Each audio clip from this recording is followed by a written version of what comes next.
Sede San Miguel. Ejercicio del ciclo de conferencias preparatorias con miras al segundo Congreso Internacional de Investigaciones y Práctica Docente, organizado por la Dirección de Planeación y Programación de la Universidad Popular Autónoma de Veracruz, en coordinación con la Benemérita Escuela Normal Veracruzana. Saludamos con mucho gusto a las asesoras, asesores y directores solidarios de todo el estado de Veracruz que nos acompañan a través de la plataforma Zoom. A la distancia los saludamos, sean todos bienvenidos y bienvenidas. Este ciclo de conferencias busca fomentar la reflexión crítica y el diálogo académico entre nuestras figuras solidarias en torno a los desafíos de la educación contemporánea desde una visión global, humanista y transformadora. Es por ello que hoy iniciamos con una conferencia de alto valor académico, Diálogos en Prospectiva para la Ciudadanía Global, y estará a cargo del doctor Rubén Edel Navarro, académico de amplia trayectoria, investigador y referente en temas de educación e investigación. Bienvenido, doctor. Bienvenido a su casa de estudios. Y para leer su semblanza, daremos el uso de la voz a la maestra Rosario Angélica García Galicia. Bueno, bien, muy buenas tardes tengan todos ustedes. Agradecidos con su presencia, nos complace mucho estar en este momento, en esta serie de conferencia con la intención de abrir un espacio de reflexión académica en torno a estos temas actuales, en la formación docente, en la investigación. Y bueno, voy a proceder a leer el currículum de nuestro conferencista del día de hoy, el doctor Rubén Edel Navarro, quien, bueno, pues tiene una amplia participación en diversas actividades académicas y sobre todo de investigación. Trataré de ser sintética, breve y, bueno, resaltando lo más relevante de la comunidad académica del doctor. El doctor Rubén Edel Navarro, licenciado en Psicología por la Universidad Autónoma del Estado de México, es maestro en Educación por el Tecnológico de Monterrey y doctor en Investigación Psicológica por la Universidad Iberoamericana de Ciudad de México. Es miembro del Sistema Nacional de Investigadores e Investigadoras en el nivel 2, del Padrón Veracruzano de Investigadores, así también del Consejo Asesor del Centro de Investigaciones Iberoamericano en Educación. De igual manera, forma parte de la Red Iberoamericana de Investigaciones sobre Cambio y Eficacia Escolar, en la Sociedad Mexicana de Psicología, socio y precursor del campo de conocimiento sobre aprendizaje mediado por tecnología del Consejo Mexicano de Investigación Educativa. Además, es parte del Departamento de Currículum e Instrucción en la Universidad de Florida.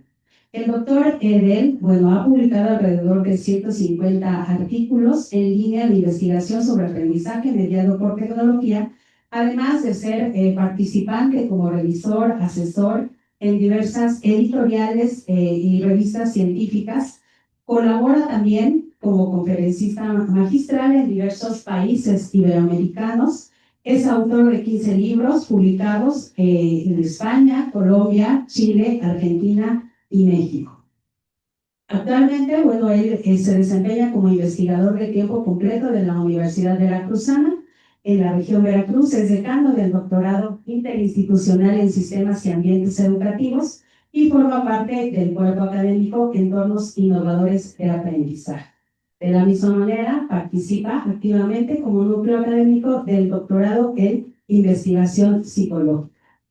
Ha sido objeto de diversos reconocimientos y premios por la trayectoria amplia que tiene respecto a la investigación. De manera breve, el doctor, sea usted bienvenido. Gracias. Agradecemos su asistencia. Muy amable, maestra. Para continuar, me permitiré presentar a nuestras autoridades que nos acompañan en esta tarde. En representación de nuestro rector, licenciado Sergio Torres Mejía, nos acompaña la maestra María Alexandra Acosta Hernández, directora de Planeación y Programación de la UPAM. Gracias. Bienvenida, maestra.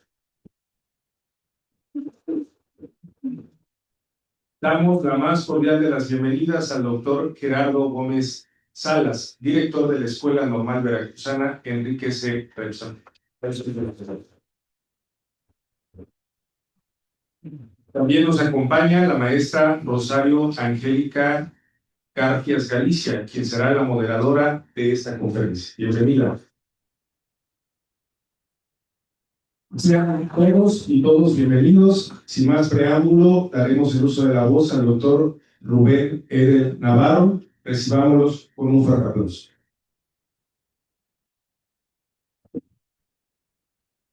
Muchísimas gracias. Muy buenas tardes, tengan todos y todas que nos acompañan a la distancia.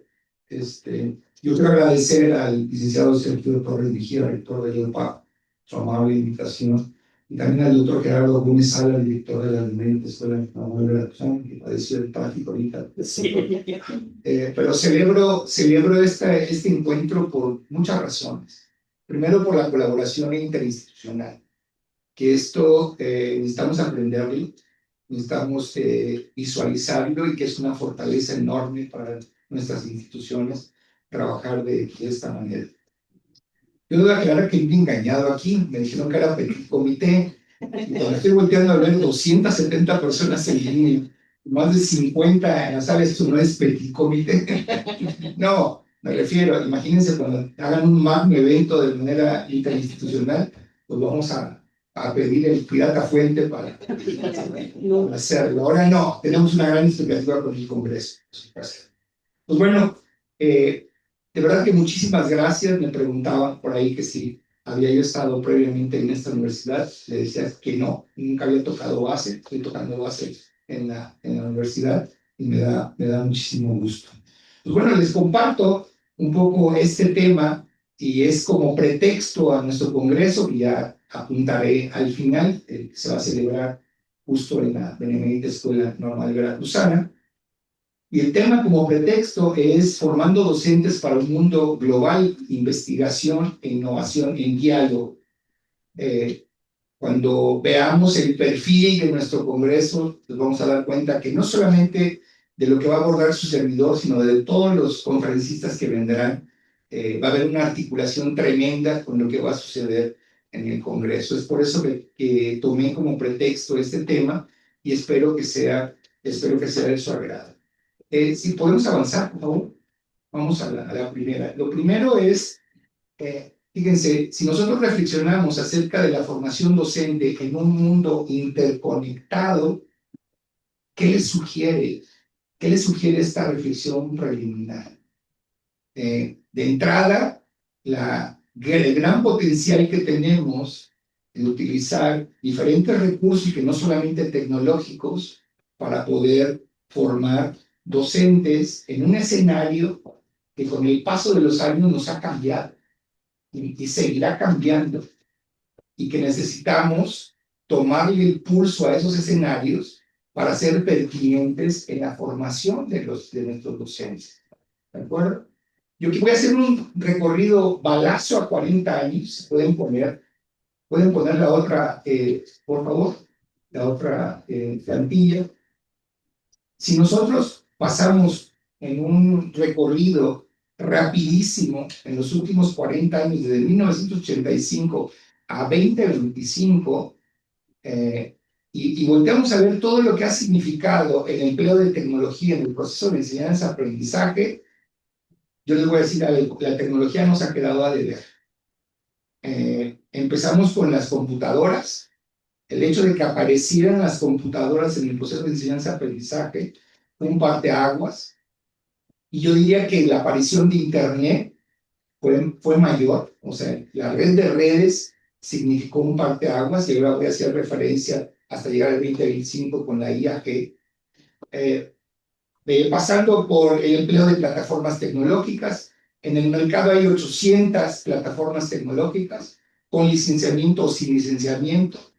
el uso de pizarrones digitales, laptops, USBs, escáneres, proyectores, ebooks, recursos digitales, etc., etc. Con el paso del tiempo, si se dan cuenta, lo único que hemos hecho es coleccionar artefactos, dispositivos y software. ¿Y qué ha pasado pedagógicamente? ¿Cómo nos hemos transformado en el paso de esos 40 años?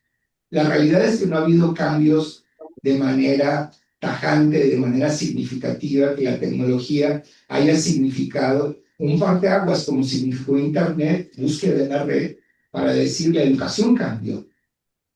No opino lo mismo de la inteligencia artificial generativa. Yo creo que es un segundo parteaguas que vamos a tener y más vale que estemos preparados para incorporarlo y no se convierta en una herramienta más en la gran colección que tenemos en este paso a los 40 años de la tecnología. La pandemia, a lo mejor ya escuchamos mucho discurso en relación a lo que nos dejó la pandemia, pero la pandemia nos mostró que para algo sirve la tecnología en la educación. A mí me llamó mucho la atención que tengo 30 años metido en este campo del conocimiento y si alguien me hubiera dicho que una pandemia iba a poner en primera línea la discusión sobre el empleo de tecnología en el acto educativo, no lo hubiera yo creído. Ahí parece que algunos de los docentes descubrimos que existían las videoconferencias cuando tenían una década de existir las videoconferencias. Dijimos, sí sirve. Porque vimos su aplicabilidad, su utilidad práctica. Y ese es una estrategia, un momento clave de la tecnología al momento de incorporarla en la educación. Pero bueno, seguimos adelante. Estamos hasta el 2025 con la IA, la inteligencia artificial generativa. ¿Ok? Y antes de que me pregunten de la IA, de cómo va a contribuir, les voy a decir de manera sintética qué es lo que podría hacer. En 2010, digo, ahora que veía a la maestra, muchísimas gracias por la amable síntesis curricular, empezaba a entender las canas, ¿no? O sea, voy entendiendo las canas, no estoy quedando sin pelo, pues ya tengo muchos años en esto. Y en 2010, si Pitágoras no te equivocas, hace 15 años, decía yo esto. En el temático, en la presentación del temático sobre entornos virtuales de aprendizaje, de algo que ustedes deben de conocer, es el Consejo Mexicano de Investigación Educativa. Decía yo, ¿y por qué la educación debe de seguir el vertiginoso ritmo del desarrollo tecnológico? ¿Y qué creen? Lo sigo diciendo, O sea, ¿para qué corremos con la tecnología? No es necesario. O sea, la educación tiene que tomarse su propio pulso. Sí, a ver, no estoy desvirtuando el empleo de la tecnología, no, yo soy fan de la tecnología, ¿no? Pero hay que tomarle el pulso a la tecnología. En ese momento, ahí en la presentación de ese temático, ponía yo hacía referencia a una metáfora, y que ahí se las escribí. Traer la tecnología a la educación es como subirse a un tigre. O sea, traemos la IAG a la educación en todos los niveles, superior, media, básica. ¿Sí? Si traemos el tigre, si nos subimos al tigre, no nos vamos a bajar cuando nosotros queramos. Nos vamos a bajar cuando el tigre quiera. Y eso se puede traducir en monopolio, se puede traducir en N situaciones. Que puede contribuirnos, o sea, radicalmente, por ejemplo, la IAG ahora, por supuesto, radicalmente nos puede contribuir. Pero hay que tomarle el pulso a eso, porque nos puede rebasar muy fácilmente. Y eso no lo digo yo, lo dice uno de los principales expertos en tecnología, en inteligencia artificial. ¿Ok? Entonces, tomaba yo esta caricatura, si ustedes ven, seguramente nuestros colegas están en línea, lo están viendo. Ven al gran gigante dando pasos, ¿no? Grandes pasos, y por ahí una persona abrazada en la pierna que dice education. O sea, la educación tratando de seguir el ritmo de la tecnología, ¿no? Moraleja, no, bajémonos del tigre.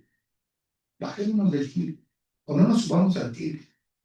Es por eso que hay que tomar el pulso a la tecnología. Adelante, por favor. Miren, ¿De qué podría servir la inteligencia artificial generativa? Pues ahí tienen tres grandes alternativas. Hacer simulaciones educativas. He escuchado a grandes expertos, y a lo mejor les voy a ahorrar mucho tramo para entender la IAG, a grandes expertos de inteligencia artificial cerrando sus discursos hablando de lo básico. ¿Qué creen? Concluyendo que es importante el pensamiento crítico, es importante las estrategias didácticas, es importante el comportamiento ético. Y no me estabas hablando de tecnología. Los propios expertos están regresando a lo básico. Entonces, pongamos el foco en lo básico. Lo que sucede con la tecnología es que fácilmente nos hace perder de vista. Es como si fueran fuegos artificiales, ¿no? Insisto, no estoy desvirtuando la tecnología, estoy poniéndola en su justa dimensión. ¿Ok? En analítica de sentimientos y bienestar estudiantil, o sea, las pantallas ya van a tener la posibilidad de hacer un lenguaje corporal y saber cuál es nuestro estado de ánimo, dar tutoría, dar mentoría, completamente de acuerdo. O utilizar la realidad virtual y aumentada como un recurso didáctico, y sobre todo para conocimientos disciplinares, ¿no? El caso de la historia, el caso de la geografía, ¿no? El caso de las matemáticas, de la química, hacer simuladores para la enseñanza de la química, dar sus buenos resultados. Adelante, por favor. ¿Por qué ser reticente a la IAG? Por una sencilla razón. Porque yo no puedo meter a cualquier app que esté de moda, entre comillas, ahorita si quieren DeepSeek o Grok, ahorita con el boom de X o anteriormente Twitter. Y el tema es que nuevamente nuestros estudiantes no saben discriminar lo verdadero de lo falso, de la IAG o de la IA, pero el problema también es que nosotros como profes tampoco somos capaces de discriminarlo. Cuando me está dando la IA una serie de referencias de autores que no existen, ¿se le ocurrió? Es decir, Fulanovsky 2018 dijo esto. Oye, ya busqué a Fulanovsky, no existe. ¿De dónde lo sacaste? Y si lo das por un hecho, hace muy poco en el Twitter, me daba risa el like también, colocaba yo una nota en donde ahora los estudiantes en alguna parte del mundo estaban molestos con sus profes, porque los profes estaban utilizando IA para sus clases y sus apoyos. Y los mismos estudiantes se daban cuenta que era producto de la IA. ¿Por qué? Porque había diferentes errores. Dices, ahí sí ya me preocupo. Y ahí sí le doy la razón a los estudiantes, ¿no? Porque si el estudiante es capaz de darse cuenta del error con IA, el profe tendría que haberse dado cuenta también al respecto. ¿Ok? Adelante, por favor. Digo, en paz descanse el Papa. Le tocó ser en algún momento mediático con la aparición de estas aplicaciones. Déjame decirles, la inteligencia artificial tiene conviviendo con nosotros más de 20 años. No es que mucho más. Quien utilice Google Fotos, quien utilice el translator o el traductor, pues es con inteligencia artificial. Justo así se manejan con algoritmos que nos permiten la búsqueda de fotografías. ¿Han visto? Si ustedes ponen una palabra clave saben que si ponen una palabra clave en sus fotografías, les aparece clasificado de esa manera, ya no tienen que andar buscando la foto. Yo me acuerdo que fui a la graduación de mi sobrina, ¿no? Póngale graduación, va a poner todas las fotos relacionadas con ese tópico, ya no tienen que andar buscando. Pues entre lo verdadero y lo falso, ¿no? Todas estas imágenes de Macron, del Papa, de Trump, se popularizaron, pero eran fake, eran falsas, ¿no? Entonces, nuevamente estamos regresando a lo básico, que es discriminación de información en la red. Hemos hecho investigación con jóvenes universitarios, con más de 800, les hemos preguntado, en una escala tipo Likert, no es mucha ciencia, del 1 al 5, siendo el 1 poca capacidad y el 5 mayor capacidad, dime del 1 al 5, ¿sí? ¿En dónde ubican su capacidad para utilizar navegadores? Como si le preguntara yo exactamente ahorita, utilizar aplicaciones de IA, me van a responder igual, me van a poner 5. ¿Ok? Esa misma pregunta, ¿sí? En el mismo nivel, pero ahora dime cuál es tu nivel de capacidad para discriminar información formal en la red. ¿Saben a dónde se pusieron? En el 1. En el 1. ¿Cuál es la moraleja? Somos muy hábiles para manejar aplicaciones, pero no somos capaces de discriminar información en la red. Y esa es la chamba del profesor. Esa es la labor que tenemos nosotros. Enseñarle a los estudiantes a discriminar información en la red. Adelante, por favor. Y si mejor hablamos de inteligencia natural, ¿no? Hablemos de inteligencia natural. ¿Qué tal que hablemos de desarrollo cognitivo, ¿no? O sea, ¿de qué manera nosotros podemos activar procesos de pensamiento en el aula? Con y sin tecnología. Con y sin tecnología. Bueno, yo me hago responsable de este comentario que voy a hacer. He estado en Haití cuando le dicen, es que somos pobres. No. ¿Qué creen? No. Es que tenemos hambre. ¿Qué creen? Y no. Deberían ir a una condición extrema en Haití y sobre todo voltear a ver a los chavitos que salen de su casa con uniforme o sin uniforme, decididos a formarse en la. Y siempre salen con una convicción. O sea, no están pensando, vamos, ni siquiera si van a tener luz o no van a tener luz. Entonces esto no tiene que ver con tecnología. Tiene que ver con la capacidad de los profesores para estimular cualquier tipo de pensamiento de sus estudiantes, creativo, analógico, hipotético, el que sea. ¿Ok? Entonces, hablemos de inteligencia natural. ¿Y cómo podemos lograrlo? A través de las estrategias didácticas. Adelante. El cambio educativo, entonces, si estamos hablando de inteligencia natural, estamos hablando de qué entienden los profesores por cambiar la educación. Hay una teoría, seguramente habrán escuchado los colegas, si hay colegas sociólogos de manera presencial o de manera virtual, o los psicólogos también, han oído hablar del interaccionismo simbólico, las premisas del interaccionismo simbólico. Las personas nos comportamos hacia los eventos y las cosas en función del significado que les atribuimos. No hay para dónde hacerse. Si yo estoy frente a la Virgen de Guadalupe, o si un mexicano está frente a la Virgen de Guadalupe, tiene un comportamiento. No soy xenofóbico, pero si es un canadiense, si es un norteamericano, si es un ruso, no se va a comportar igual. ¿Por qué? Porque los significados son distintos. Entonces, en función del significado, mi significado es cómo me voy a comportar. Pero ¿qué creen? También institucionalmente hablando. ¿Qué entendemos por innovar en educación? ¿Qué entendemos por cambio en la educación? Y así nos vamos a comportar, ¿no? Lenguaje de computación. Ah, estupendo. Dale clases de computación del primer semestre al 10º semestre. No, eso no es así. Eso no es así. ¿Ok? Pues ahí hay un desafío curricular para interpretar la innovación y llevarla a buen puerto. Michael Fulán, dice, el cambio educativo depende de lo que los maestros piensen y hacen, pero esto es complejo.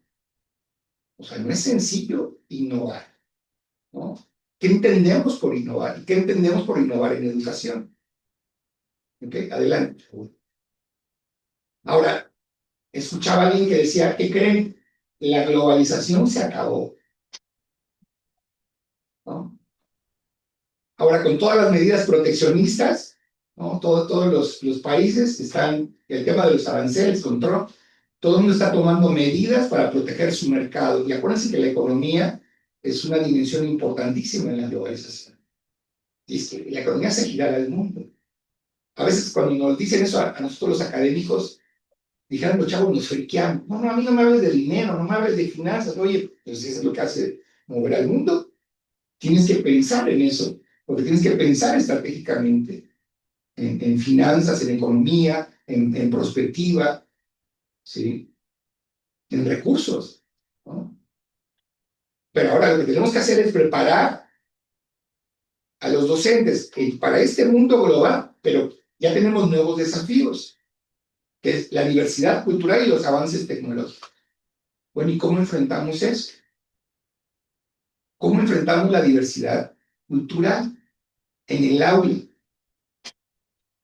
¿Cómo enfrentamos la multiculturalidad en el aula? Adelante.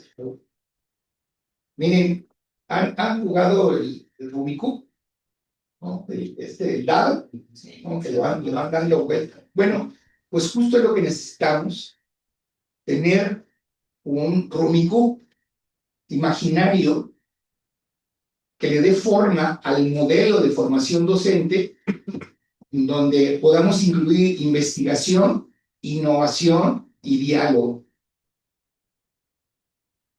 Cuando hay una materia que se llama experiencia resultante en la UV, y no voy a patear el pesebre, voy a hablar de mi experiencia. Cuando recibo a los estudiantes en los últimos semestres, les pregunto, ¿quién de ustedes se visualiza?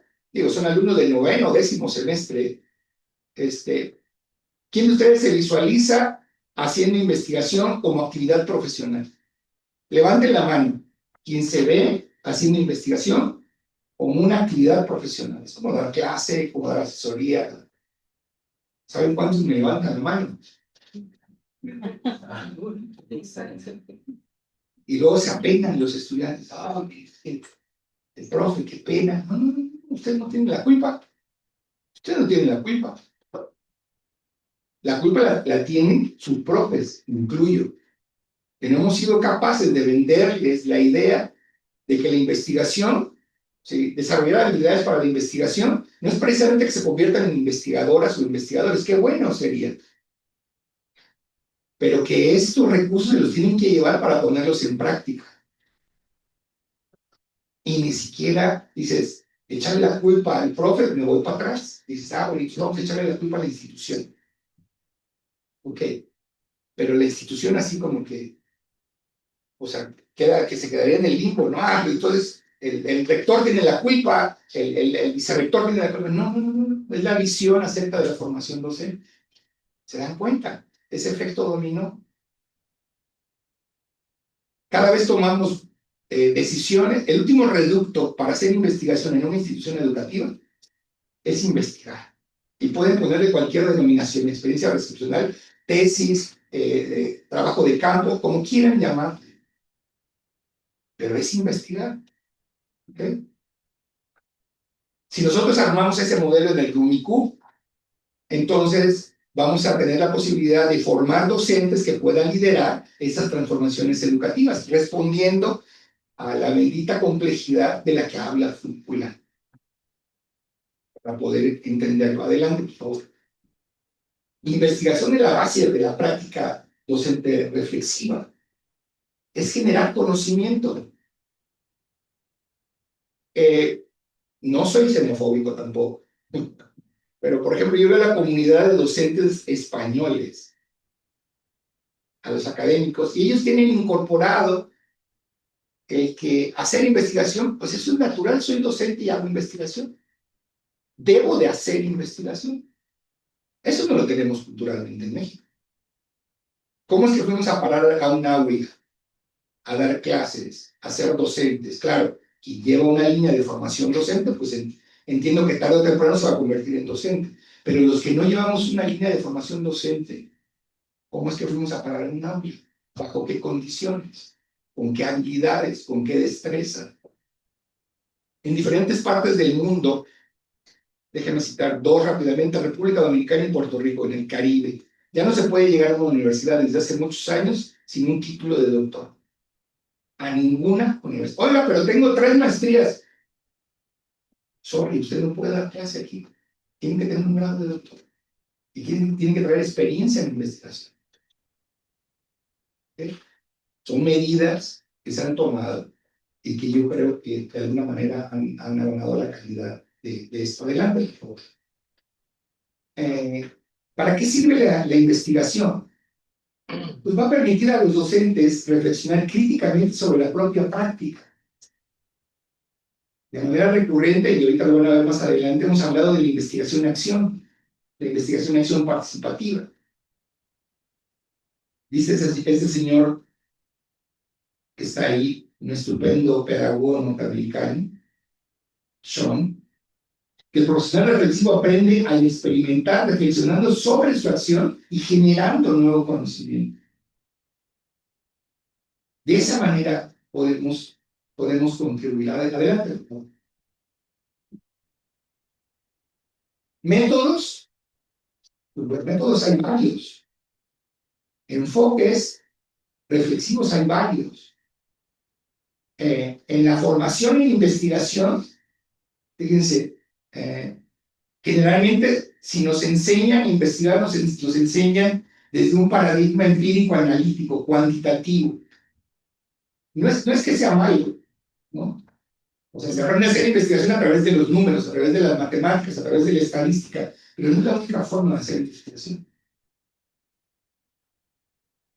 Yo cuando le pregunto a mis estudiantes, en cualquier nivel, oye, ¿qué es una variable? Digo, yo me voy a la tumba tranquilo si tú te quedas con esta definición de variable.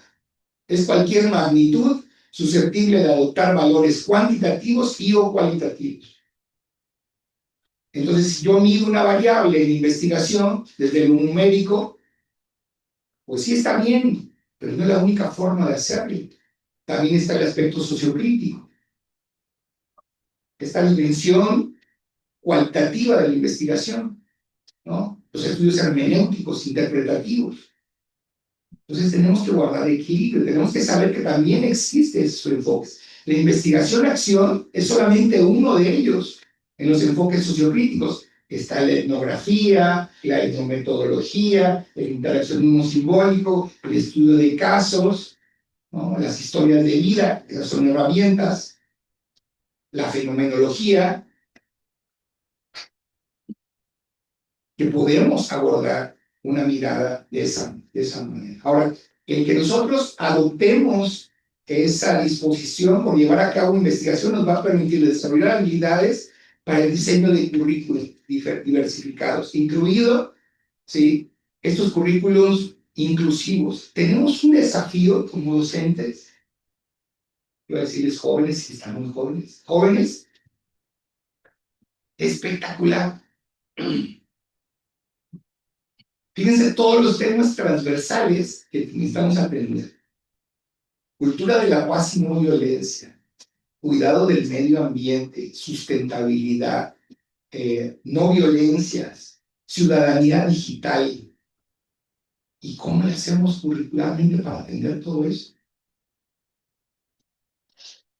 Hace 3 años, el último reporte de LinkedIn, que habla acerca de los gerentes de recursos humanos y quienes contratan, están saliendo a declarar, no nos estamos fijando en los conocimientos técnicos que tienen las personas que vienen a pedir trabajo.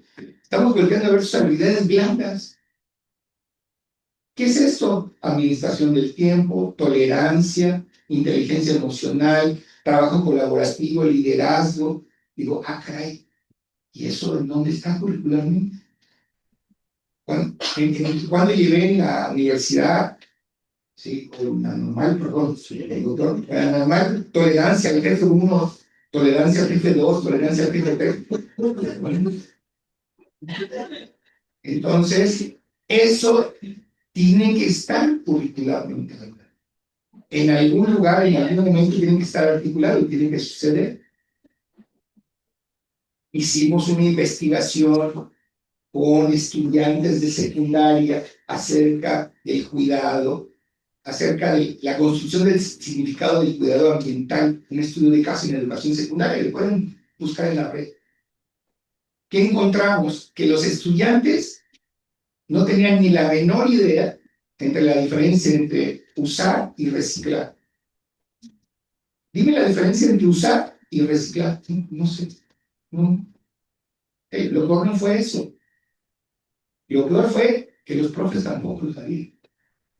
Dicen, bueno, me hace lógica el que no puedas transmitir eso a los estudiantes porque no los tienes claro. ¿Cómo te voy a transmitir la pasión por investigar si no investigo? Es difícil, ¿no? Es un acto de congruencia, de consistencia. Adelante, por favor. Ahora, la innovación. Yo te voy a dar un tip para que no nos entre el agobio con el constructo de innovar en educación o de la innovación. Piensen en la innovación en 3 momentos. Vamos a innovar en la educación: insumos, procesos o productos. De esas 3 maneras podemos innovar en educación. Insumos. ¿Cuáles son nuestros insumos en educación? Ayúdenme. Un insumo en educación. ¿Sí? ¿Qué de los estudiantes? Cuando van a entrar de un nivel a otro, ¿qué necesitamos? Un perfil de ingreso. Ese es un insumo. Ese es un insumo para nosotros. ¿Qué otro insumo podemos tener que podamos innovar? Contenidos. Currículum. Ahora, procesos. Hay una cantidad que quieren. Procesos administrativos, logísticos, tecnológicos, ¿no? Académicos. Y productos, pues hay una gran cantidad de productos. El perfil de egreso es un producto, las competencias son unos productos, las habilidades, las actitudes, los valores, todos son productos de la educación. Entonces pensemos que vamos a innovar en educación, insumos, procesos o productos. E innovar no es generar algo nuevo, sino transformar algo que ya existe. ¿De acuerdo? Adelante, por favor.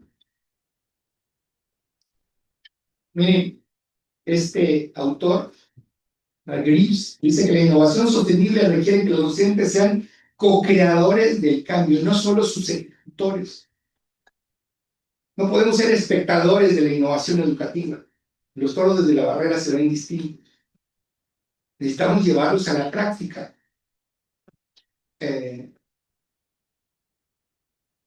A mí siempre me llama la atención cómo desde el aula podemos estimular el pensamiento prospectivo de nuestros estudiantes, pero hacerlo de manera deliberada. ¿De qué manera pueden visualizar, si estamos en el campo de la educación o en cualquier campo de conocimiento, ¿sí? ¿Cómo visualizan el campo de conocimiento de los próximos 20 años? Es más, ahorita, ¿cuáles son los campos emergentes del conocimiento que hay en todas las áreas? En ingeniería, en la pedagogía, en la filosofía, en la medicina.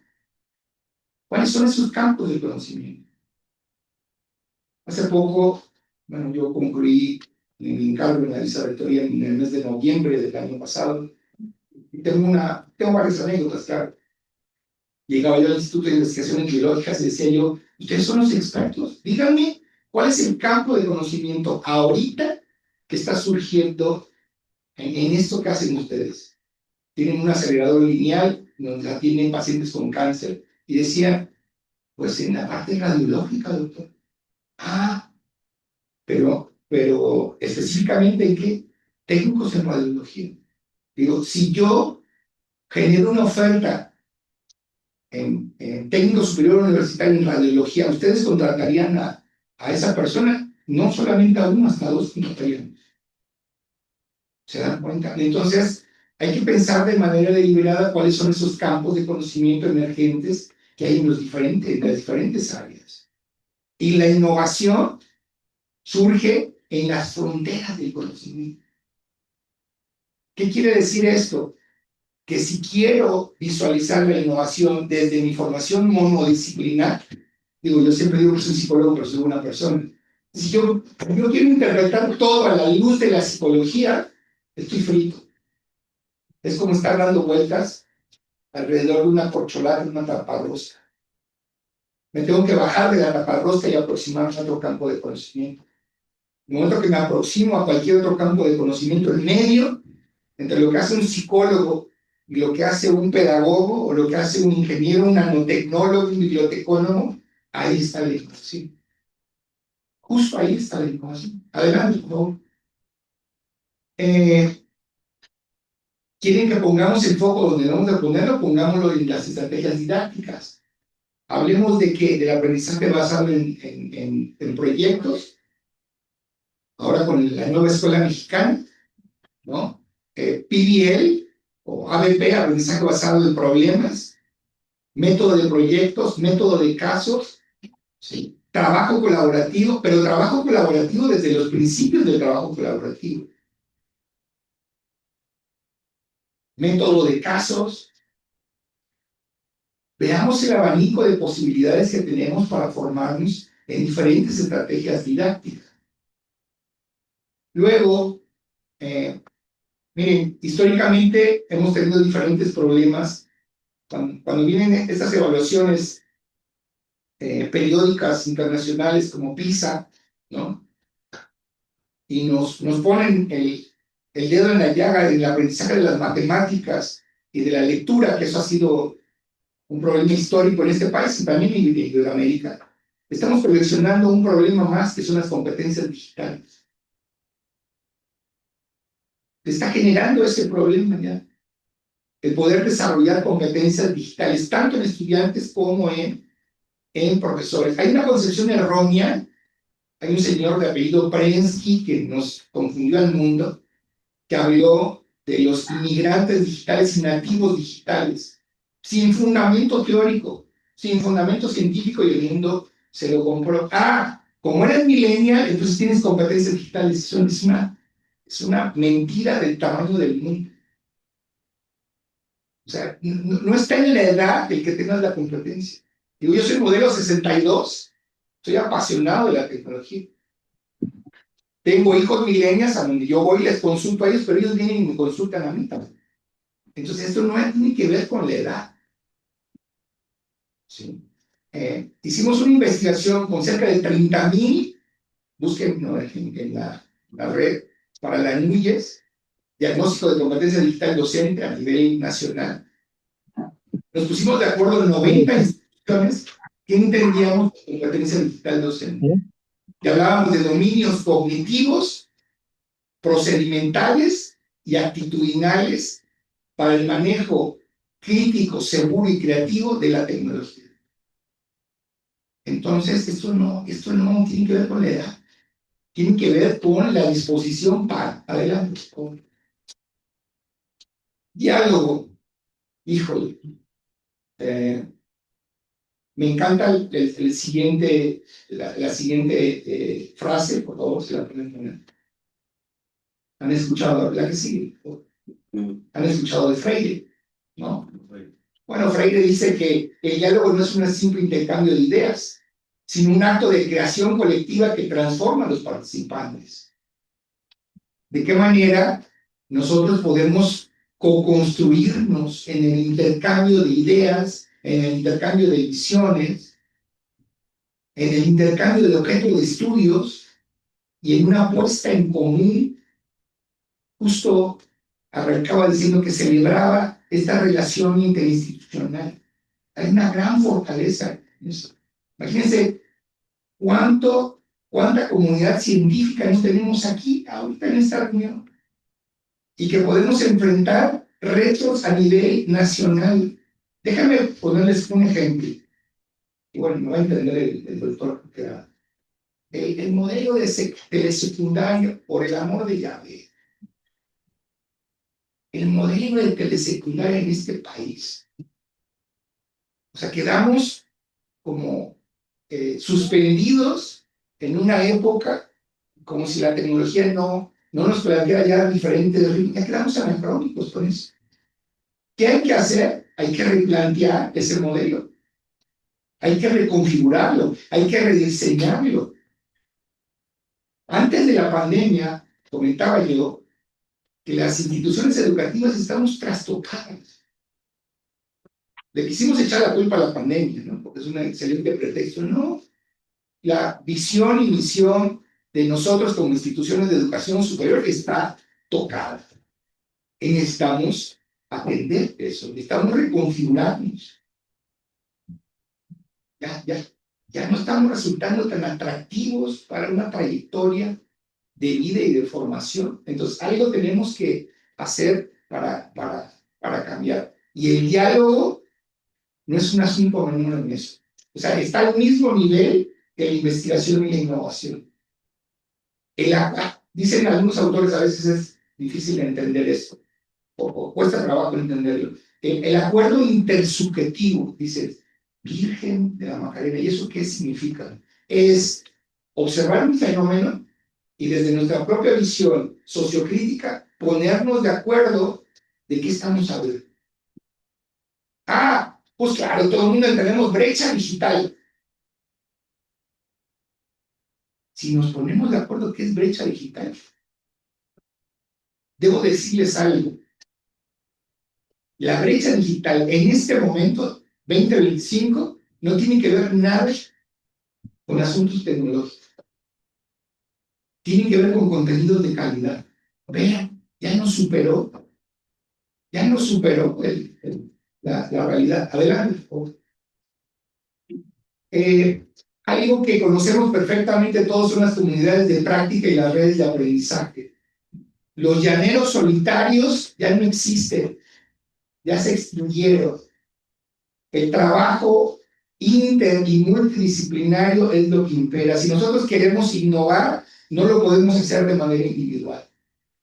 Incluso institucionalmente, por eso, insisto, celebro la relación interinstitucional. Porque hay que compartir fortalezas. En el trabajo colaborativo hay muchos elementos. Hay un par de autores de apellido Johnson y Johnson, hermanos. Ustedes busquen en la red trabajo colaborativo. Y dicen, para el trabajo colaborativo hay un elemento, es interdependencia positiva. ¿Qué significa eso? Compartir talentos. ¿Cuál es el talento del UPA? ¿Cuál es el talento de la Benemérita? ¿Cuál es el talento de la Universidad de Veracruz? Y vamos a compartir talentos, ¿no? Dijo, es que yo no puedo entender la NUYES. No lo puedo entender así la NUYES, teniendo tal cantidad de instituciones. Adelante, por favor. ¿Cuáles son los retos y oportunidades? Se han puesto a pensar, hay dos palabras que a mí me encantan, retos y desafíos. ¿Han pensado cuál es la diferencia entre esos dos? Ahí me puede decir rápidamente. ¿Estamos hablando de lo mismo, un reto y un desafío? ¿Qué creen? ¿Sí o no? ¿Hablamos de lo mismo? No. El reto es en términos individual, es a nivel personal. El desafío es colectivo. Si yo quiero que algo suceda, la innovación educativa, por ejemplo, yo me puedo dar el reto de empujar la innovación educativa, pero si no hay un acuerdo consensado en la comunidad, no transformamos nada. O sea, que esto es una labor colectiva. Es por eso que es un desafío. El poder armonizarlo. ¿Ok? Adelante, por favor. Ahora, esta estupenda investigadora nos lleva a la reflexión al respecto de la formación docente. Dice, la formación docente debe ser un proceso de indagación continua vinculando teoría y práctica en diferentes contextos. ¿Qué desafío tenemos? La desigualdad, las brechas. De manera recurrente cuando se habla, por ejemplo, de tecnología o la tecnología asociada con la educación, en el discurso político educativo, fíjense, siempre surgen los mismos constructos: eficiencia cardinal, desigualdad, calidad educativa, rezago educativo, decimos deserción. Y es que la tecnología no puede ayudarnos a resarcir todos esos, claro que puede. Y bueno, ¿y qué ha hecho la tecnología en las comunidades indígenas? ¿Qué ha hecho la tecnología en las zonas privadas? ¿Qué ha hecho la tecnología en los centros penitenciarios? ¿Qué ha hecho la tecnología en los hospitales? ¿Qué ha hecho la tecnología con los migrantes? Pues no queda muy buena la tecnología, ¿no? Entonces, nada más está en el discurso político educativo. La tecnología puede ser un gran aliado, pero hay que tomarle el pulso. Hay que saber cómo podemos implementarla. Adelante, por favor. Establecer la colaboración en redes, insisto, esa es otra mirada estratégica para poder afrontar cualquier desafío que tengamos en forma comunitaria. Si volteamos al interior de nuestras propias instituciones, estas organizaciones que pueden llamarle grupos académicos, cuerpos académicos, grupos de trabajo, tenemos que pensar en establecer nodos de colaboración al interior de nuestra propia institución. Reconocernos quién es quién hace qué dentro de la institución, o quién tiene el potencial para trabajar de manera conjunta, trabajar de manera colaborativa.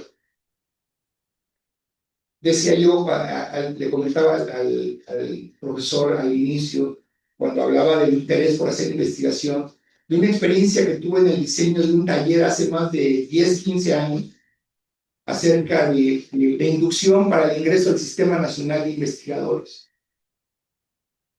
No para todo el PCR. En mi institución hay 800 investigadores.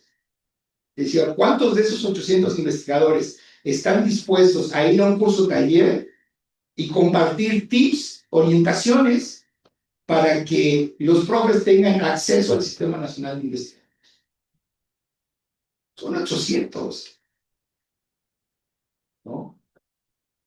Y ahí, lamentablemente, la respuesta es muy pocos lo hacen o lo harían o tendrían la disposición para hacerlo. Las razones no es espacio de discusión. ¿Okay? Pero habla de esa cohesión, habla de esa colaboración, habla de ese compromiso. Adelante. Hacia una formación docente transformadora. Bueno, ¿cómo visualizamos ese modelo? ¿Qué elementos debemos de tomar en cuenta para nosotros poder elaborar un modelo transformador de formación docente? ¿A qué tendríamos que apostarle como ejes estratégicos en la propia formación? Pues todos estos temas transversales no pueden quedar afuera. Algo tenemos que hacer para poder que los profesores reflexionen acerca del compromiso que tienen en la formación de no solamente de profesionales, sino de personas. Algo que tenemos que preguntarnos las instituciones es, punto número 1, ¿qué clase de persona queremos formar? ¿De qué nos quejamos los mexicanos? No sé si me estoy extendiendo mucho, no, ya voy a terminar. ¿De qué nos quejamos los mexicanos? De la corrupción, ¿no? De la violencia. Digo, estamos hartos de la corrupción, estamos hartos de eso. ¿Y qué hemos hecho para resolverlo curricularmente hablando?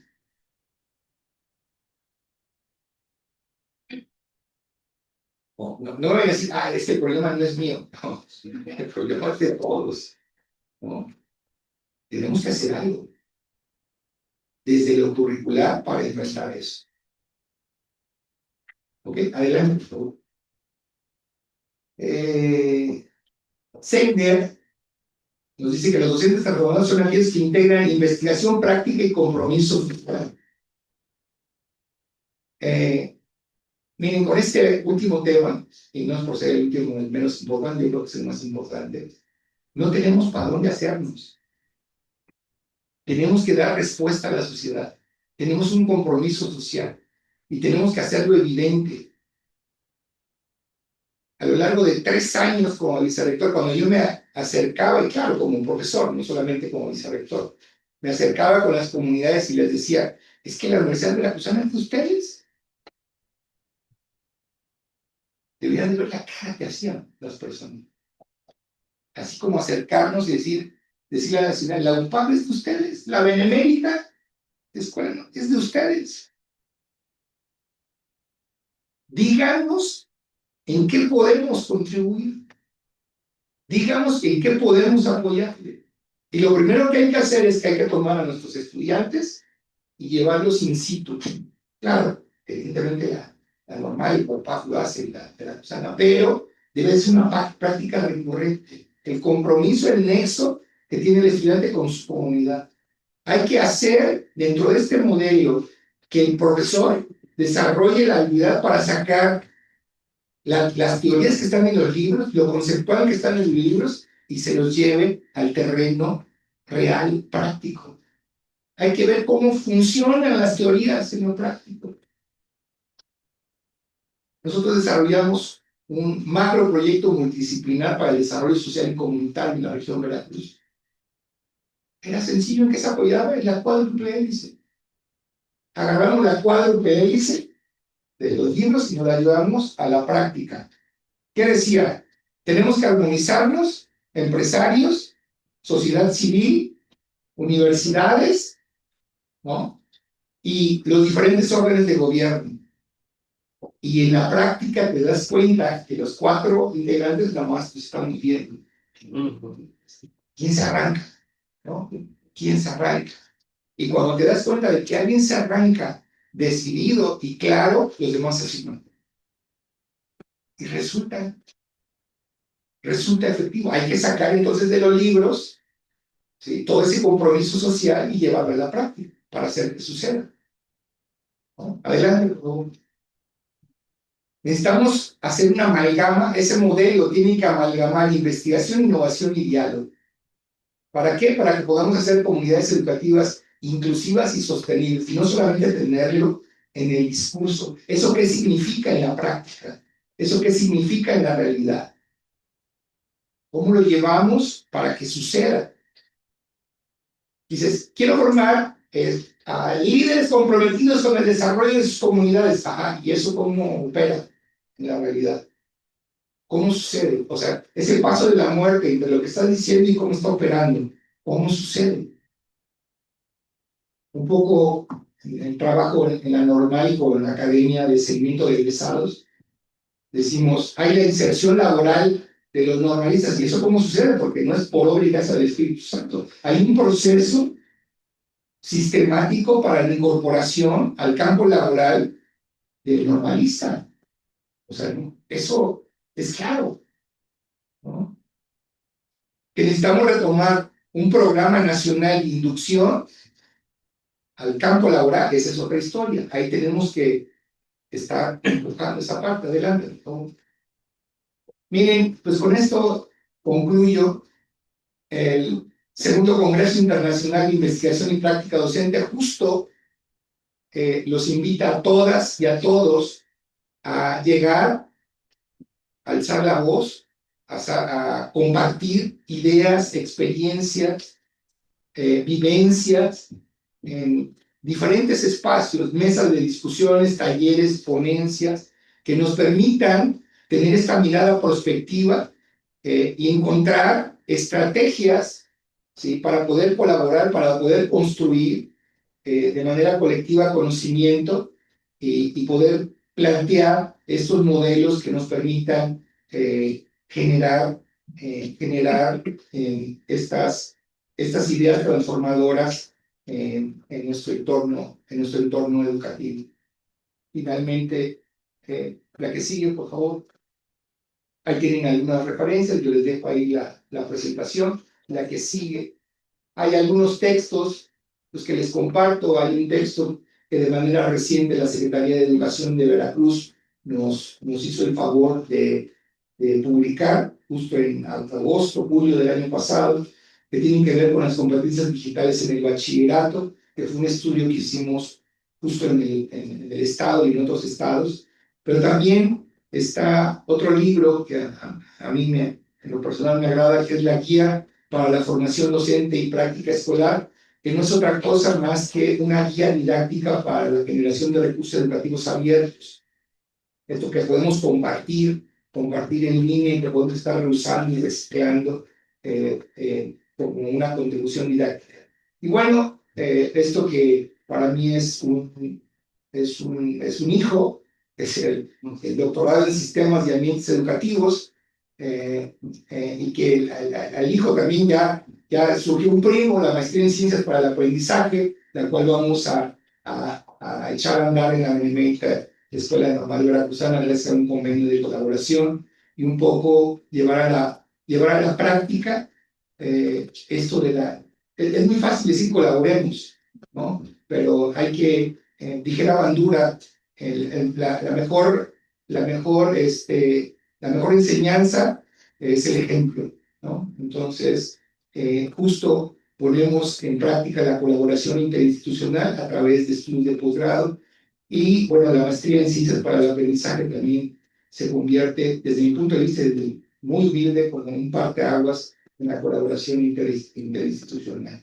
Pues bueno, agradecerles infinitamente la oportunidad de platicar con ustedes y quedo a sus órdenes para cualquier duda o comentario que será lo más valioso de este día. Muchísimas gracias.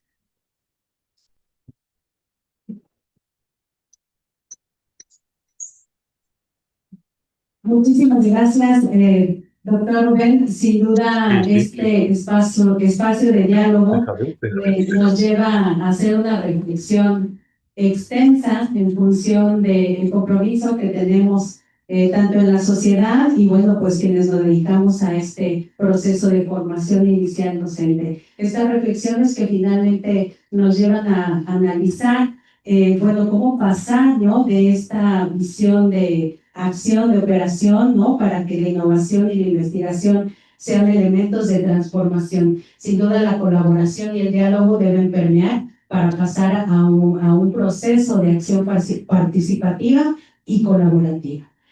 Abrimos un espacio de diálogo, un espacio de preguntas, si alguien quisiera comentar, hacer un cuestionamiento, alguna reflexión.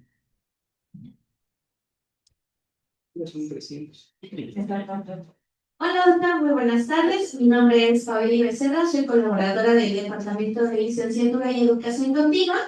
La verdad es que me interesa mucho ese tema de la innovación y sobre todo la innovación educativa. Y bueno, he estado leyendo justo al respecto y en parte de las lecturas había esta cuestión de que hay muchos proyectos, ¿no?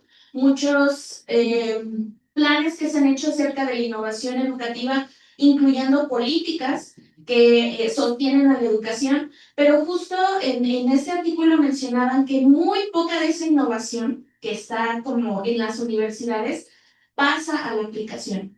Y es justo porque muchas veces en la cuestión de la innovación se toma muy poco en cuenta el contexto de las universidades o de la comunidad en donde se va a aplicar o en donde se ha pensado esta innovación. Mi pregunta va a que parte de ese artículo mencionaban que había una desarticulación entre la innovación y las figuras docentes, profesores, o en nuestro caso asesores solidarios. La pregunta va justamente a eso. ¿Cuál es la conjunción entre bajar la innovación, ¿no?, hacia lo que son las figuras como los profesores, los docentes, justo para que haya una práctica real y haya un cambio significativo como se proponen en todos estos proyectos innovadores? Gracias. Vamos con fondos. Bueno, miren, cuando venía yo para acá, venía yo pensando, y esto lo voy a decir con mucho cariño, no estoy pateando el pesebre de las políticas educativas a nivel nacional, pero venía yo pensando, venía yo recordando todos estos proyectos innovadores que han surgido a nivel nacional. ¿Ustedes se acuerdan de Enciclomedia? ¿Ustedes se acuerdan de Habilidades Digitales para Todos? ¿Ustedes se acuerdan de México X? Terriblemente innovador como propuesta, mal operados, ¿no? Entonces, algo sucede en el proceso que no estamos alcanzando los logros que quisiéramos alcanzar. Eso tiene que ver con la desarticulación al momento de hacer un diseño, una implementación y algo que culturalmente no tenemos en México, que es una evaluación de políticas educativas, una evaluación de programas. Tenemos que empujar el hecho de evaluar, emitir juicios de valor en relación a los programas que se implementan.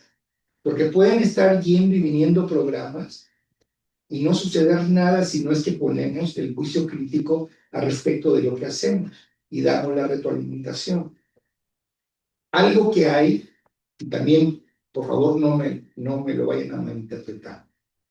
Yo siempre he dicho que si yo fuera un tomador de decisiones, un político educativo, yo estaría feliz trabajando con investigadores.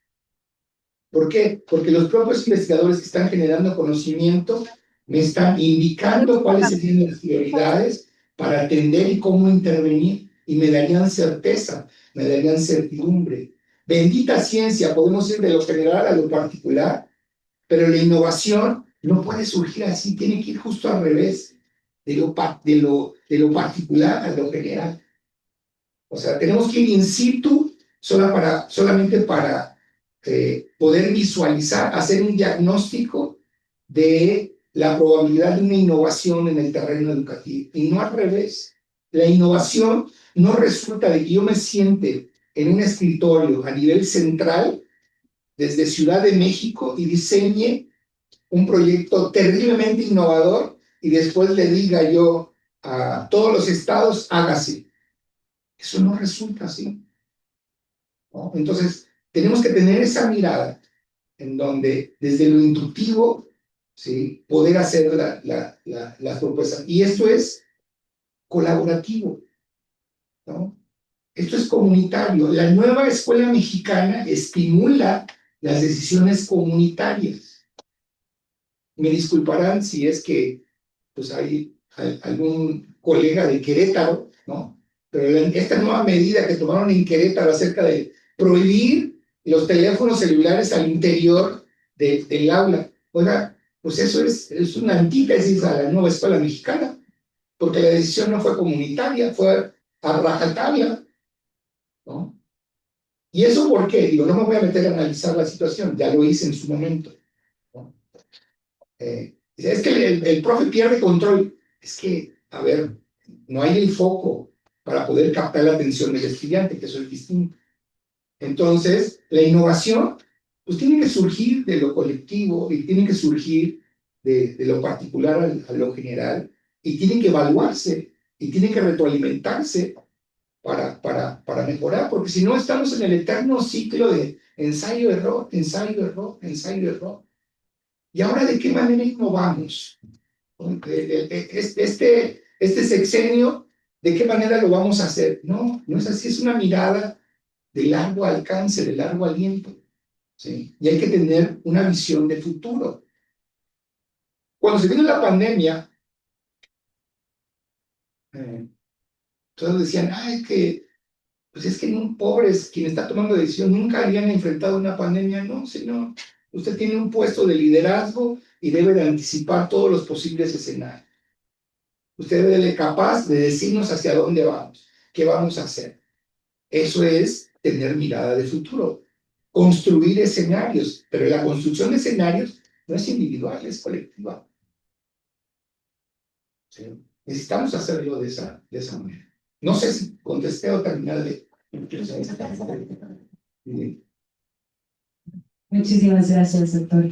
No sé si haya otra pregunta aquí en el recinto, o también quienes nos acompañan y nos ven desde sus espacios, sus casas, en distintos puntos de nuestro estado.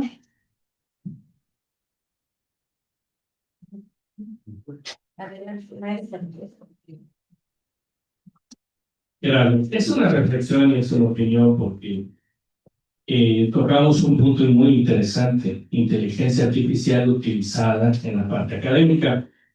Y lo veo porque cuando salieron los detectores de plagio, pues el detector de plagio es muy preciso, ¿no? Te dice dónde está y te lo busca de la publicación de Internet. Pero el detector de inteligencia artificial es algo que busca lo que realmente hace la mayoría de programas.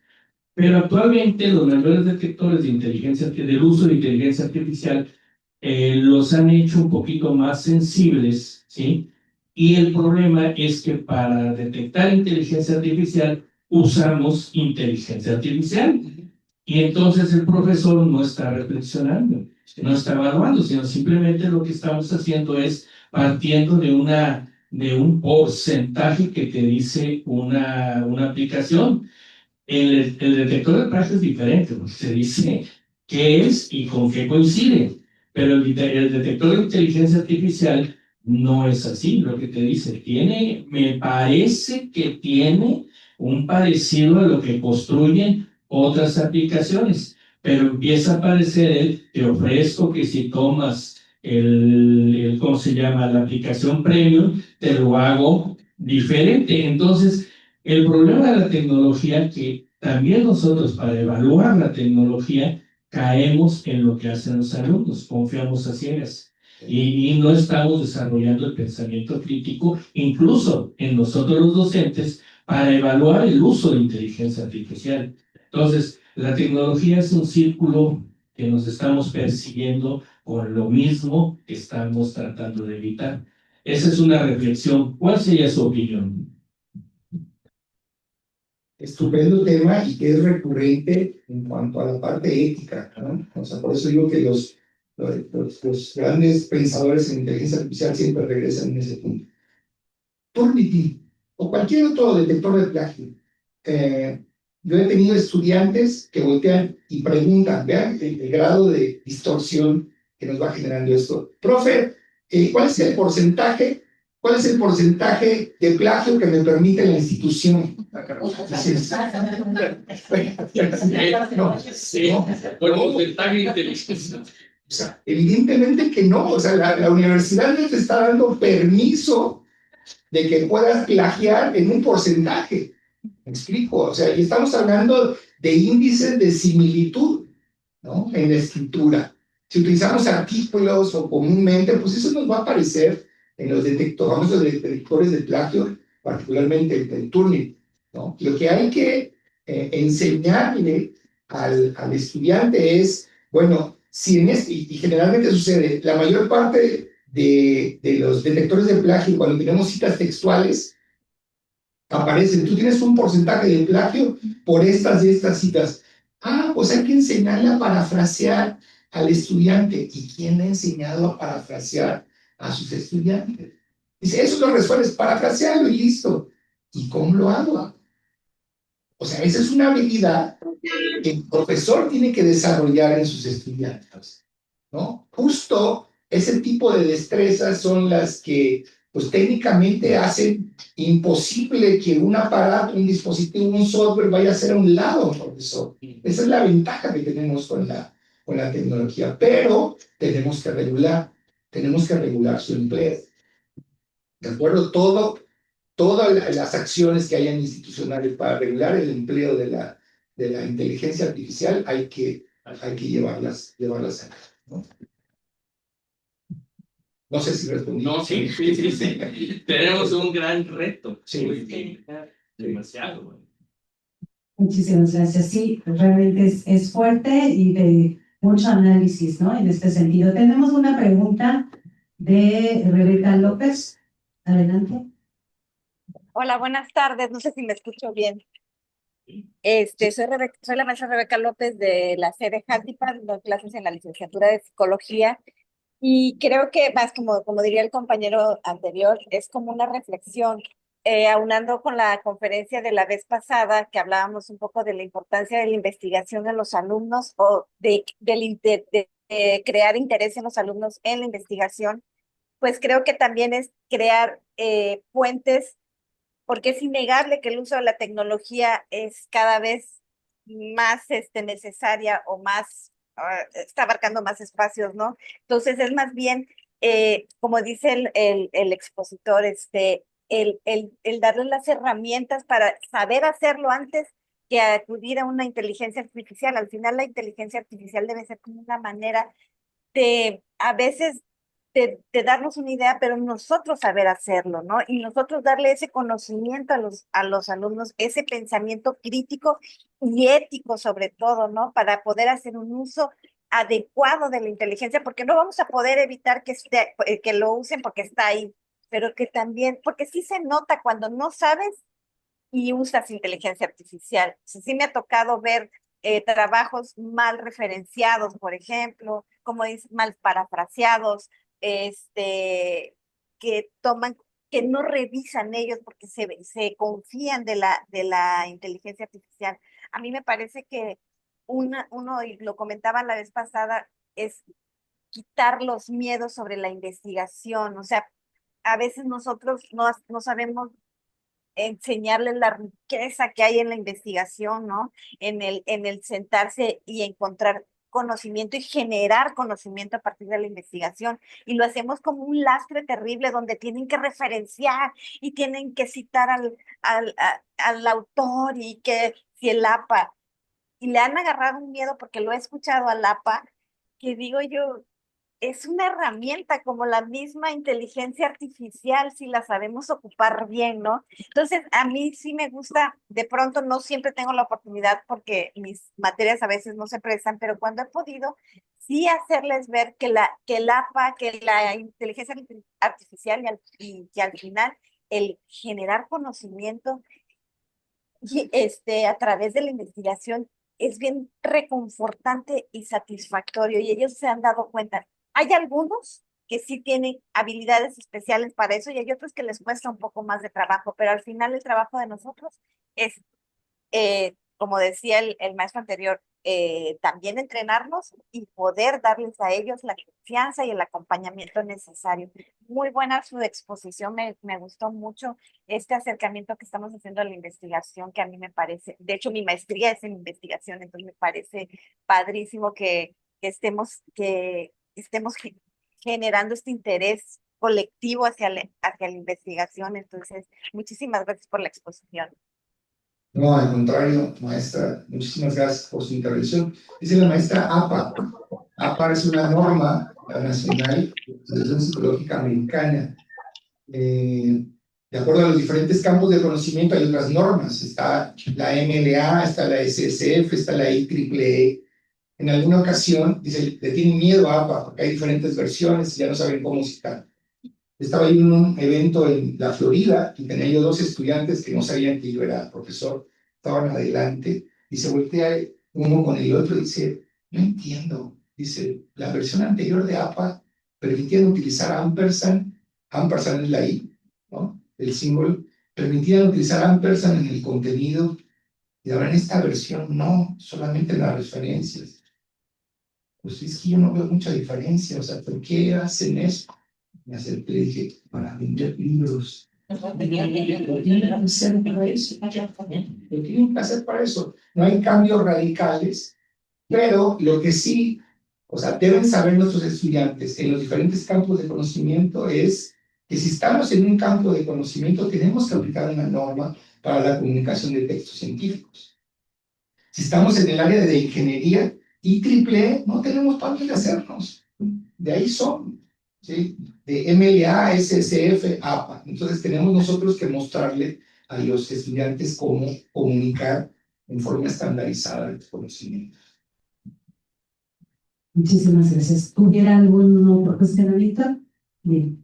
¿Qué tal? Buenas tardes. Buenas tardes. Soy Anita Pelayo para servirle, directora solidaria. Esto es más que nada una reflexión hacia nuestros compañeros que están conectados de la comunidad. Bueno, yo me he encontrado aquí en la universidad que desde el primer cuatrimestre está en la materia, la asignatura de teoría del conocimiento científico para todas las licenciaturas. Creo que aquí hay un gran reto que podemos nosotros aplicar como asesores solidarios en la cuestión donde se hablaba. Usted comentaba sobre la investigación, la innovación y el diálogo. Para que nosotros podamos tener esa conciencia en los aprendientes de forjar la investigación, creo que esta asignatura se presta bastante en la cuestión de la investigación, porque aquí hablaba y usted mencionaba de la práctica. En este caso, el conocimiento empírico nos permite llevar toda esa parte teórica al campo profesional, ¿no? Y muchos de nuestros aprendientes lo vemos hasta lo que es el servicio social, ¿no? Que van empujando la práctica de lo que van viendo tanto en la teoría como en la inserción laboral. Pero para los compañeros que están conectados, yo he visto una fortaleza en esta asignatura, porque cuando hablamos de conocimiento empírico, es nuestra oportunidad de lo que nos pide también la escuela mexicana, ¿no? Porque ahí podemos poner los ejemplos de lo que es lo cotidiano con la sociedad y con la comunidad. Es decir, hablamos también de las normas APA, pero si nosotros aplicamos desde esta asignatura aquí en la comunidad de fomentar la lectura y el conocimiento, podríamos abrir esa brecha todavía que tenemos del temor a la tecnología o a la inteligencia artificial. Entonces aquí, bueno, yo creo que es bastante enriquecedor saber que parte de la transformación docente sería aplicar desde las primeras asignaturas que tenemos en lo que es la docencia, aquí en la universidad o en cualquier institución, para fomentar esa lectura, ese conocimiento. Usted nos hablaba que son pocas las personas o profesionales que quieren integrarse a la investigación, pero si nosotros no lo aplicamos desde el aula y desde ahí nace ese amor por el conocimiento, pues difícilmente cuando vaya el alumno, el aprendiente en octavo, noveno, pues va a querer, ¿no? Y alguna estrategia que les comparto es que a mí me ha funcionado mucho lo que es lo que usted mencionaba, lo teórico llevarlo a la práctica. ¿Con qué? Con talleres, con prácticas que se hacen, en este caso, de derecho, por ejemplo, en el juzgado, en audiencias, donde el alumno no solamente se queda con lo que pueda decir el código o en la tecnología, sino llevarlo precisamente y tener ese tiempo, ¿no? Como nosotros como docentes. Si se habla de la transformación que se decía de la investigación diálogo, pues colectivamente en estos momentos, al compartir las ideas que usted atinadamente nos da, nos abre más el panorama del compromiso que tenemos como asesores. Es decir, no esperarse hasta que el alumno esté en octavo, noveno, ¿sí? El alumno aprendiente o estudiante, sino aplicarlo desde los inicios de ingreso, porque precisamente la deserción escolar viene desde la falta de motivación del aprendiente.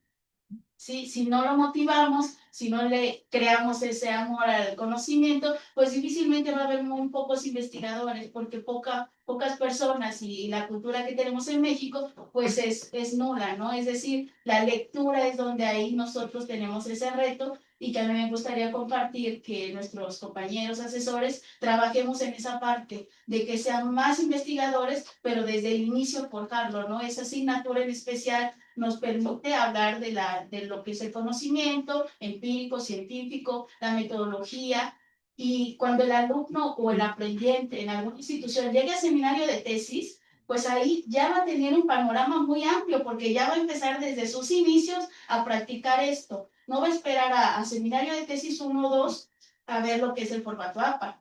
No va a llegar ahí a preguntarse y a aterrorizarse con el conocimiento. ¿Por qué? Porque si llevamos ese trabajo desde un inicio, sería mucho más fácil. ¿Para qué? Para poder llegar a esa cuestión global en el docente, o en este caso nosotros como asesores solidarios. Aquí la cuestión sería que sobre la reflexión que usted nos da, es precisamente este tipo de conferencias o talleres, aplicarlos a lo que es lo micro, ¿no? Lo que nosotros tenemos como asesores.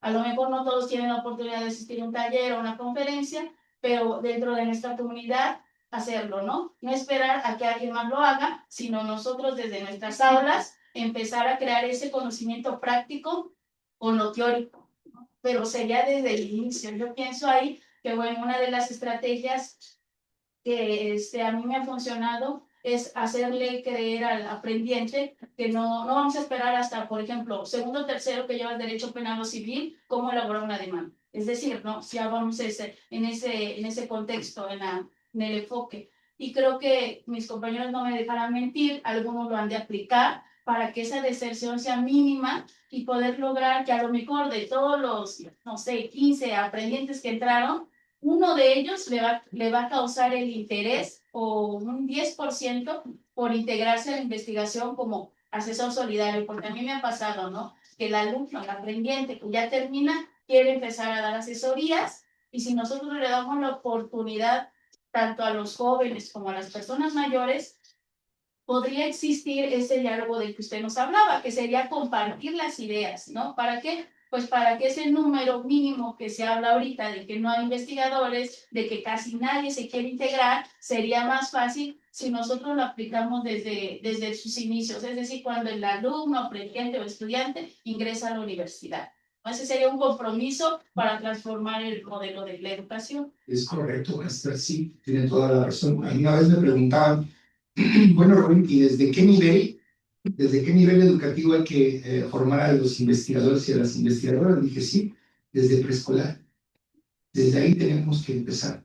Algo sucede en el camino de los diferentes niveles educativos que aniquilamos la creatividad, aniquilamos el juego, que es una manera natural de aprender, y estamos aniquilando el interés en cuestionar la realidad. En cualquier área de conocimiento, si ustedes plantean a sus estudiantes que la investigación, a través de la investigación les va a permitir resolver problemas, haciendo investigación aplicada, ahí nos vamos. Porque pueden identificar cualquier problema en cualquier campo de conocimiento y a través de la investigación resolver. Saber que hay una dimensión epistémica que va a permitir construir conocimiento, los objetivos, el problema, las hipótesis, los preliminares, pero una dimensión teórico-conceptual, sacar la teoría de los libros. Dices, dices que Vygotsky, zona de desarrollo próximo, ¿qué es eso? ¿Cómo opera en la realidad la zona de desarrollo próximo? Y tengo que ser capaz como profesor de explicar eso. Cómo a través de la mediación tecnopedagógica, ¿sí? Yo voy a abonar a esa zona de desarrollo próximo, de acuerdo a la teoría de Vygotsky. Pero también una parte metodológica, de diseño metodológico. La epistémica me va a resolver el qué, junto con los objetivos, con el para qué, pero la metodológica me va a decir el cómo. ¿Cómo lo voy a resolver? ¿Cuál es mi compromiso paradigmático? ¿Cómo me han formado? Por eso decimos, hacemos investigación sociocrítica, hacemos investigación empírico-analítica, hacemos investigación para la transformación social. Esos son compromisos paradigmáticos que el estudiante no se da cuenta, pero que la propia formación ya lo lleva, ¿no? Lleva su propio compromiso paradigmático. Entonces, eso es formación o deformación paradigmática. En alguna plática TED que me hizo el favor la Secretaría de Educación, invitarme, justo hablaba yo de eso, de cómo las universidades, digo, a mí lo digo en la plática TED, lo digo con cariño, digo, me hubiera encantado en mi universidad poner esto que viene en las cajetillas del cigarro y de las botellas de alcohol, este producto es nocivo para la salud. ¿Por qué? Porque te enseñan autores y teorías. O sea, tú tienes que aprender lo que dice el autor. Bueno, ¿y qué piensas tú en relación al autor? Y si el autor se equivocó, y si Pitágoras se equivocó, ¿no? Y si Vygotsky se equivocó, ¿no? Eso habla de un pensamiento crítico, ¿no? Y también que con el paso del conocimiento y el tiempo me doy cuenta que los principios de una teoría operan, es tener la humildad para decirle, señor Vygotsky, el sombrero, tenía otra razón, ¿no? Por el contrario, o ponerlo en jaque. No estoy de acuerdo porque eso que usted me dice en los principios no opera en esta realidad. Pero eso es espíritu crítico, que hay que desarrollar de manera deliberada en los estudiantes. ¿Sí? Muchísimas gracias, maestra. Muchísimas gracias. Bueno, señor, tenemos una participación. Daríamos esta última oportunidad. Adelante, licenciada Angélica Lucero. Buenas tardes, mi nombre es Angélica Lucero Jiménez, soy de la sede de Jaltipan, soy asesor, tiene 5 años que doy la materia de seminario de tesis, y tomando en cuenta lo que acabamos de ver en el tema, como sugerencia, yo creo que sería importante que los asesores recibiéramos una enseñanza o una capacitación acerca del uso de la tecnología. No podemos, desde mi perspectiva, no podemos nosotros hablar de implementar la tecnología o el uso de la tecnología de una manera adecuada con los alumnos si nosotros no sabemos manejar la tecnología en su totalidad. ¿A qué me refiero? A que muchas veces, por ejemplo, buscamos información en Internet. Yo creo que eso es a lo que todos los jóvenes en su mayoría hacen. Lamentablemente se recurren pocas veces ya al libro físico, sino a libros digitales. Sin embargo, muchas veces lo que hacen es seleccionar información de lo primero que encuentran en Internet. Difícilmente se preguntan, ¿no? Si esa fuente es confiable o fundamenta la investigación que están realizando. Entonces, yo creo que nosotros como asesores primero tenemos que ser capacitados en cómo usar la tecnología. No podemos negar que en nuestros días la tecnología ha invadido todas las áreas de nuestra vida. Entonces, si nosotros sabemos hacer un uso adecuado de ella, podemos transmitírselo a nuestros alumnos. ¿A qué me refiero? Por ejemplo, la experiencia me ha dicho que cuando los alumnos hacen su investigación o su monografía, que es lo que le pedimos nosotros o les pido en mi materia, la parte donde me doy cuenta qué es lo que está aportando el alumno es en la introducción. Para mí la introducción es la parte fundamental donde el alumno va a restringirse, copiar y pegar sobre el tema que está investigando, porque tiene que dar su contexto él desde su punto de vista de lo que él está observando. Sin embargo, cuando copian y pegan, la forma de redacción cambia. Entonces, no necesito, al menos como asesora, me doy cuenta de una manera práctica de cuando han copiado algo. ¿Por qué? Porque nosotros nosotros redactamos como hablamos, como pronunciamos. Entonces, cuando es una redacción de ellos, se nota. Cuando no es de ellos, se nota más. Pero también existen fuentes importantes. Por ejemplo, hay páginas donde vienen fuentes confiables de información y muchos docentes desconocemos esas páginas donde ellos pueden recurrir y obtener fuente que pueda servir para sustentar esa investigación que están realizando. Entonces, como sugerencia sería eso, desde mi opinión. Primero, yo creo que el docente tiene que recibir la información de cómo voy a implementar el uso de la tecnología, de qué manera lo voy a ir haciendo para que pueda llegar a los alumnos. Eso sería o sea, esa es mi opinión. Y ahora sí agradezco estar en esta conferencia, en esta plática. Para mí ha sido muy importante. Sin embargo, también me deja con muchas preguntas, en el sentido de que, por ejemplo, no es lo mismo aplicar en una escuela eh, de tiempo de 8 horas diarias a una escuela, en el caso de nosotros que acudimos los domingos, nada más, un día a la semana. O sea, es muy diferente. Aparte de eso, las limitaciones que tenemos, hace rato lo mencionaban, nosotros tenemos limitaciones ¿en qué sentido? Por ejemplo, si ellos van a hacer una exposición con diapositivas, para empezar, el problema es el proyector. ¿Dónde lo conseguimos? Si alguien tiene proyector, bueno, lo lleva y lo presta al resto de sus compañeros, pero sí es complicado y es algo que no podemos negarnos a decir, no podemos vivir sin la tecnología nos está rebasando. Entonces tenemos que aprender a convivir con la tecnología y aprender a seleccionar qué es lo que nos puede servir y qué es lo que no nos es útil, vaya. Eso sería todo. Muchísimas gracias, licenciada Angélica, maestra Angélica. Miren, voy a hacer una reflexión rapidísimo. Es cierto, la parte tecnológica es importante, pero vean lo más importante, el desarrollo cognitivo de nuestros estudiantes. Usted dijo en 2 ocasiones fuentes de consulta. Si nosotros empezamos enseñándole a nuestros estudiantes, más allá de si tenemos recursos tecnológicos o no, que son importantes, que sepan capaces de identificar una fuente formal de consulta. Le voy a poner un ejemplo rapidísimo. Si usted voltea y le pregunta a sus estudiantes si un libro es una fuente formal de consulta, ¿qué cree que le van a contestar los estudiantes? Van a decir, pues sí, profe, claro que claro que es una fuente formal de consulta. ¿Y por qué es una fuente formal de consulta?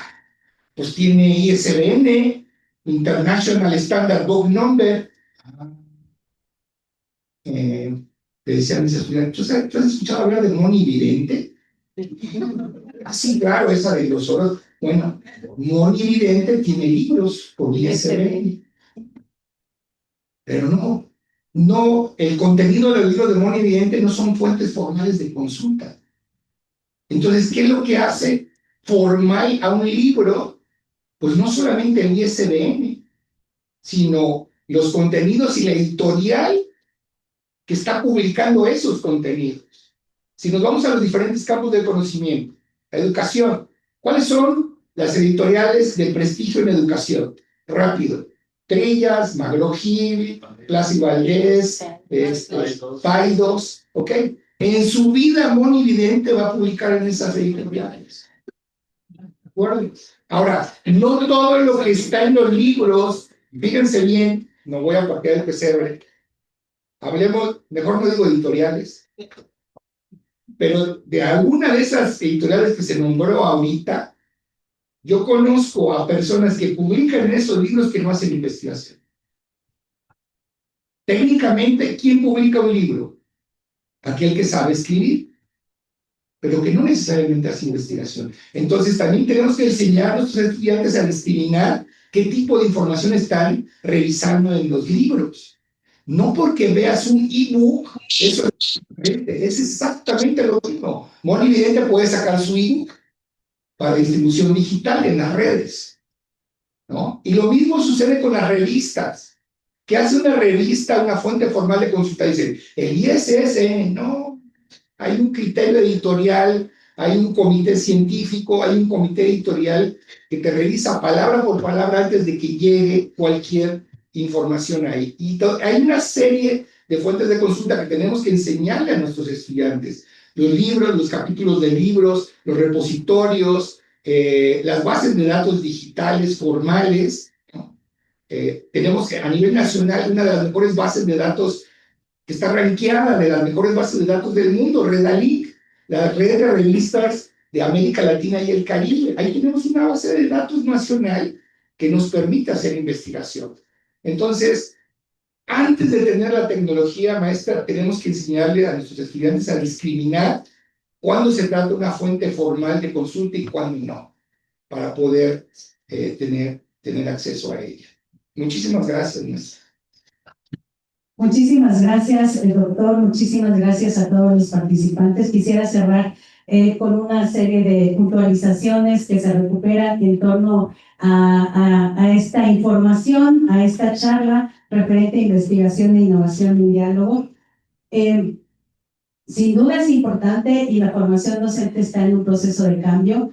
El uso de la tecnología nos está rebasando, sin embargo, es relevante aquí el hecho de tomar, y cito, el pulso a la tecnología para poner el foco sobre todo en generar planes, generar formación que integre investigación, innovación y diálogo, ¿no? En este sentido, rescato y resalto el hecho de regresar y poner el foco a lo básico, a las estrategias didácticas que nos permitan generar desde la visión dialógica y crítica la determinación y la detección del uso de la innovación y la tecnología en este sentido para enfrentar los desafíos que la misma sociedad, comunidad, bueno, podemos encontrar en brecha para ir esto que resalta el doctor de lo particular a lo general. Finalmente, quiero destacar el hecho tan relevante que destaca que en este momento de colaboración hay que establecer redes,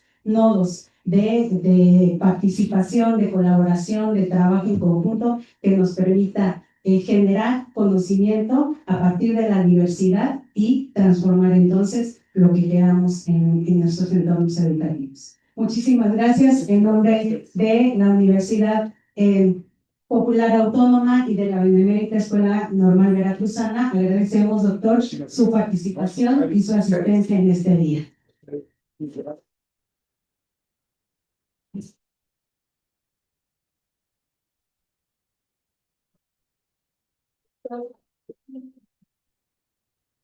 Doctor, si me permite, gracias, ya está, gracias. Si me permiten agradecer a nombre del señor rector su participación, al señor director de la Escuela Normal Veracruzana, esta tarea tan importante de compromiso institucional de compartir saberes. De verdad estamos gratamente convencidos y sorprendidos, agradecidos de su presencia aquí y todo el conocimiento que ha aportado esta tarde para nosotros. Agradezco a toda la gente interesada en este tema, a los que están conectados a través de nuestro sistema Zoom. Gracias por su presencia, a los que están aquí, y permítanme entregar un sensible reconocimiento por esta tarde y esta charla tan enriquecedora. Muy amable. Muchas gracias.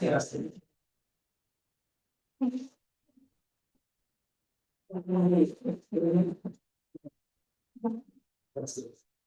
Bueno, pues con esto damos por terminado esta sesión. Gracias por su presencia. y pues estamos en espera de otras 3 conferencias más en torno a lo que será el Congreso Internacional de Educación, de la cual estamos, pues bueno, invitados a través de la Normal Veracruzana y agradecidos por esta colaboración. Gracias, gracias, gracias.